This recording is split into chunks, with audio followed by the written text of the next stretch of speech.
guys, it's Anthony here. It's Sunday, September 24th, 2017. I'm here close to my house with Teddy. We've been out the last couple days on these little hikes here. Yesterday we came out this way, filmed a video, took some pictures, had a little break from the craziness of the weekend, and just chilled out and enjoyed some of the day together, just Teddy and I, and we had a great time. And so we're back here again today on Sunday. It's about 3 o'clock in the afternoon, and I decided to test out or set up my DD SuperLight Tarp that I'm carrying now in my haversack. This is the tarp here. Some of the specs on it you can see right on the cover. It's a 3 meter by 2.9 meter, so it's almost 3 by 3, which is the size of the regular DD tarp that I have. Only this one's half the weight and literally half the size. 460 grams without the pegs. It's olive green. It comes with 4 pegs and some guy lines, and again it's got the I believe 19 tie out points. So let's open this up. I just want to set it up and see how I like it, deploy it here, and show you basically what I can carry in my haversack as far as shelter goes, quick shelter goes. Alright, there you see it laid out, guys. Of course, as soon as I opened it up, Teddy decided to camp out on top of it, but here it is, here laid out. The center line is right there. You can see where the larger ridge line attachments are, and then you have attachments all the way around at the corners and then along the edges to stake this out. So what I'm going to do is I'm going to stake out the back of this tarp and secure each end, one to that tree there and another end to the tree here where my pack is hanging on that tree hugger strap right there. Okay, so this is the bag of cordage and pegs, so I'll open that up. I haven't even looked at that yet, and I'm only carrying what I have on the tarp today as far as pegs and cordage goes. Aside from that, I have some spare bank line that I pre-cut. I believe there's 4 6-foot or 7-foot pieces, and then a 20 or 25-foot piece that I could use as well. So I could use those if this cordage that comes with the tarp is not enough.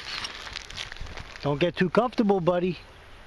Alright guys, I just laid out the 4 pegs. Actually, the pegs that it comes with are pretty cool. They're lightweight, look like lightweight aluminum pegs, and then 4 pieces of, I guess this is standard nylon cordage with the fastener here, or the tightener.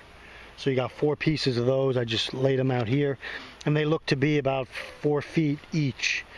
So it's a good thing I packed some extra cordage and bank line just to augment what my tarp has. So let's stake out these ends and then get the tarp put up. Okay guys, here's a view of my setup. I used 2 pieces of my bank line, one to that tree there, one to this tree here where my bag is hanging, and then I used 4 pegs in the back of the tarp to stake it down. Let me show you that. Hey buddy, there's actually 5 peg points in the back of the tarp here. 1, 2 pegs, then I skipped one there. I could use a stick for that. 3 and 4, and this is the remainder of the tarp. The only thing I noticed is it's kind of into the wind. I didn't look at that before I set it up, but that's the shelter right now. Just to show you the DD SuperLight Tarp. It is kind of windy today also, so we'll see how this holds up. And what I can do, and what I also carried with me in the haversack as a form of ground cloth, would be my Kelty Trail Logic inflatable pad. So I'm going to blow that up right now and just put my gear under there and show you what that looks like. But here's a shot of inside the tarp here, just to show you.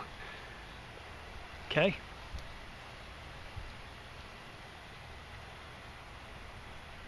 Okay guys, there's the Coyote Trail Logic pad in the shelter. I moved some of these nasty pine cones that are real sharp. I moved them all over to the edge here. Tried to clear out underneath there as best I can. But there you can see what would be my ground cloth. And then obviously today I don't have a bag, a bivvy or a blanket, but I do plan on using a SOL survival sleeping bag that's going to be here on Monday as a lightweight addition to this kit.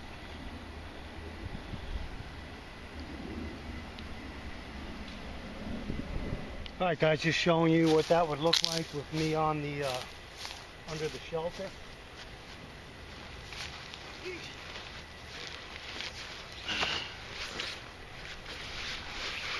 Come on, guy.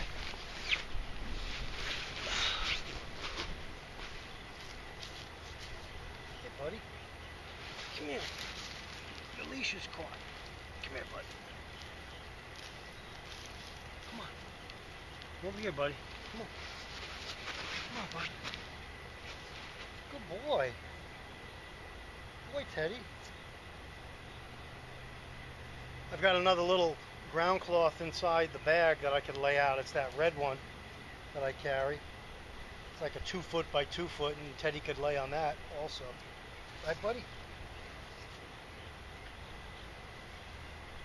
But I really like this DD tarp. It looks like it's really well made. It's nice and light. It's perfect for this haversack type kit. I think it's a great addition to the kit, and of course there's many different ways you could set this up, make it a little bit better, and I can make some adjustments on it if I had to, but all in all, I just wanted to get a picture of it set up, and I'll give you another walk around on it and see how it is. Another thing would be to set it up more in the adverse weather when it's raining and see how it but for just a quick setup to get me out of the elements, keep me off the ground, looks like this will be a pretty good lightweight system in the haversack to have. And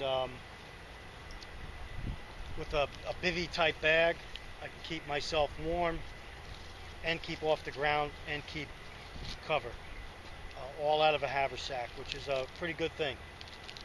I like it. So let's give you another walk around of this and show you what it looks like. Hey, don't eat that, buddy. What are you eating? Hey, you don't eat leaves. No leaves, please. Good boy. So just to show you the stitching and some of these guy out points here. This is my bank line on one corner of the tarp that runs to the tree here. Again, this bank line, I just cut pieces off of a spool and put it in my kit. I might add a few more pieces, maybe 10-foot pieces, just to have some more cordage as well. And I think I'm going to add 4 more stakes to this kit, similar to these. The Coyote no-bendiums are some of the ones I use. They're similar to those. But again, this tarp's got really sturdy tie-out points. You can see they're taped in the back here. All the stitching looks really nice. The underside of the tarp, it's got that sill material. I'll put all the specs of this in the description box. But from everything I've seen on the DD line of tarps, and for the one I have, the regular 3 meter by 3 meter tarp, if this is anything like it, it should be really well made and be able to withstand the water, the elements, and what have you. But again, quick walk around. Again, the other side, bank line, and it's right to the tree here. There's my little buddy enjoying the shelter. You can lay on the mat, buds. Yeah, you can lay on the mat. You don't have to stay in the pine needles.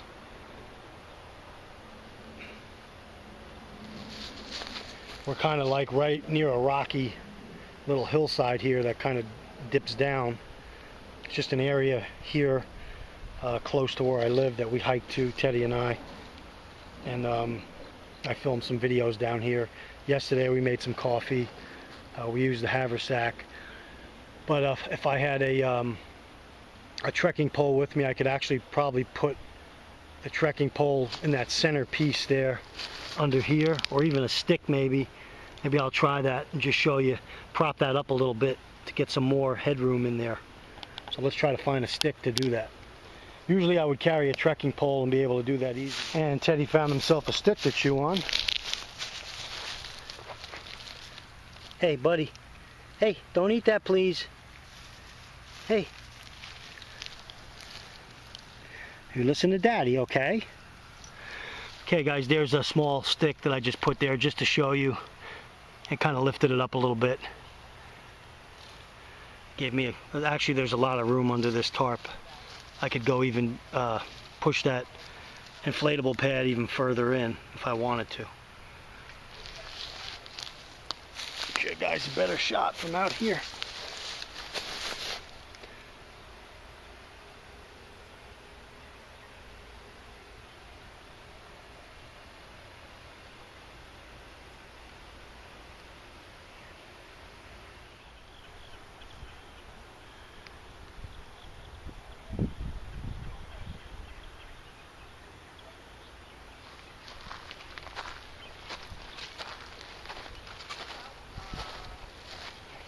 And the stick fell that I had there, but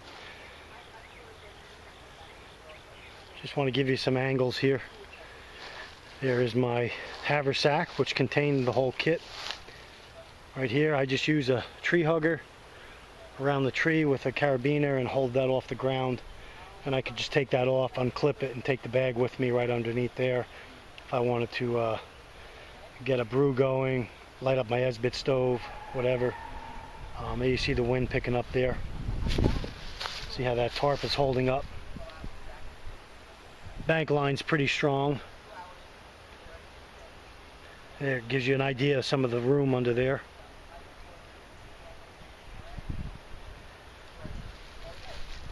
Alright guys, thanks for joining me today for this video. Hope it was helpful. Like I said, I'm going to be having this tarp out with me more and more, doing some different configurations and different setups with it. And yep, I like it. Definitely like the setup so far and what I'm carrying in that haversack. And like I said, on Monday I'll get the SOL breathable bivy sack in green. And hey buddy, I'll get that bivy sack in green, OD green, and Teddy and I will come back out. And obviously it's not that cold today. We're having a little bit of a warm front here in Charlotte, but when it does get cooler, I'll be able to get in there even with Teddy, and we can keep warm, right buddy? Right. Okay guys, thanks for joining me. Stay ready and test your gear, test what you're carrying, set it up, different configurations, and get used to it. That's what I'm going to be doing going into the fall and then into my first winter up north here, which I've been in Florida, South Florida, for the last close to 17 years. So cold weather is something we got to get used to, right buddy? Yep, we'll get used to it. Alright guys, thanks for joining me. Take care, stay ready.